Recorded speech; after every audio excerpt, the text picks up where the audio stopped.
అంటే ఆ ప్రభుత్వం చాలా బాగా చేసింది. ఎందుకంటే పెంచిన పెన్షన్ కూడా 5 సంవత్సరాల పాటు 250 రూపాయలు చొప్పున ఇచ్చాం ప్రభుత్వం అది.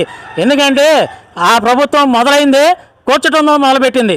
ఆ ప్రజావేదిక ఏ రోజైతే కూల్చారో, అట్లా పోలవరం ప్రాజెక్ట్ని ఎట్లాగైతే వెనక్కి తీసుకెళ్లారో, అట్లాగైతే ఏ విధంగా అయితే రోడ్లు లేకోకుండా ఆంధ్ర రాష్ట్రాన్ని వెనక్కి తీసుకెళ్లారో, యువత భవిష్యత్తుని వెనక్కి తీసుకెళ్లారో, అన్నింటినీ రివర్స్ టెండరింగ్ అంటే ఏమని మొదలుపెట్టారో రాష్ట్రాన్ని కూడా అధోగతి పాలు చేసి 30-40 సంవత్సరాలు ఈ రాష్ట్రాన్ని వెనక్కి తీసుకెళ్లి యువత భవిష్యత్తును నాశనం చేసిన ప్రభుత్వం గొప్ప ప్రభుత్వం. అందుకని ఎందుకంటే వాళ్ళు మేము చేసాం చెప్పుకోగలరు, గంటాపరంగా చెప్పుకోగలరు, ఖచ్చితంగా చెప్పుకుంటారు. మేము ఈ రాష్ట్రాన్ని సర్వనాశనం చేయడంలో ముందున్నాం. గుడులను నాశనం చేసింది, బడులను నాశనం చేసింది, ఈ రోడ్లు నాశనం చేసి ప్రజల జీవనాన్ని నాశనం చేసింది. ఆఖరికి టాపీ మేస్త్రి ఒక పూట పూర్తిగా పనికి వెళ్ళటానికి లేకుండా ఇసుక కొరత తీసుకొచ్చింది. అట్లాగే ప్రైవేటు మద్యం పెట్టి ప్రజల ఆరోగ్యాలతో ఆడుకుంది, చెలగాట ఆడింది, ఎంతోమంది చనిపోయారు. ఈరోజు యువత మేము చేసామంటున్నారు, చెప్పుచ్చుకొని కొడతారు మీరు కానీ రోడ్డు మీదకి వస్తే.